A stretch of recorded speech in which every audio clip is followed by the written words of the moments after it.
ఇప్పుడు నేను కోమటిరెడ్డి గారికి ఘాటుగా సమాధానం చెప్పగలుగుతా, కానీ నా బాధ ఏంటంటే ఇట్ విల్ డీవియేట్. ఆయనకేమో హాఫ్ నాలెడ్జ్. ఇప్పుడు ఆయన ఏం మాట్లాడిండు? Yes you are half knowledge fellow.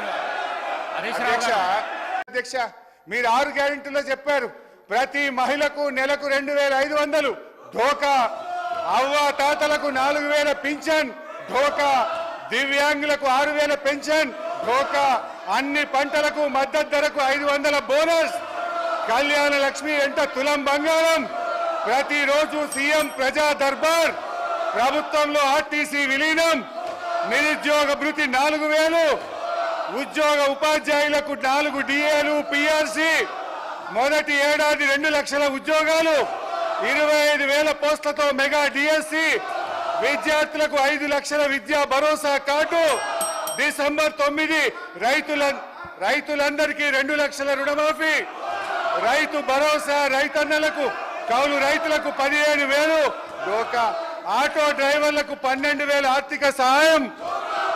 డోకా డోకా డోకా. కాంగ్రెస్ పార్టీయే ఒక పెద్ద డోకాగా మారింది అధ్యక్ష. నడి రోడ్డు మీద నిరుద్యోగులపై లాఠీలు జులిపించడమే మీరు చెప్పిన పూర్తి స్థాయి ప్రజాస్వామ్యమా? ఆర్ట్స్ కాలేజీలో జరుగుతున్న లాఠీ చార్జీని చిత్రీకరిస్తున్న జర్నలిస్టును అసభ్య పదజాలంతో బూతులు తిట్టి కొట్టడమేనా కాంగ్రెస్ మార్కు ప్రజాపాలన? అంగన్వాడీలను, ఆశా వర్కర్లను తమ డిమాండ్ల సాధన కోసం రోడ్డెక్కితే అణచివేత, ప్రతిపక్ష కార్యకర్తలపై ప్రతీకార దాడులు.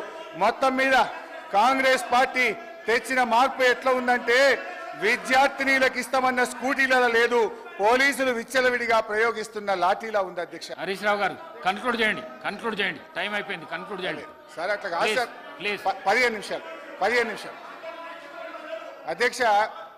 ఈ ప్రభుత్వంలో లా అండ్ ఆర్డర్ ఎంత ఘోరంగా దెబ్బతిన్నదో, ఎందుకంటే హోంమంత్రిగా కూడా ముఖ్యమంత్రి గారే ఉన్నారు, మరి ఇవాళ ఆర్థిక మంత్రి గారు కూడా సమాధానంలో చెప్పాలి.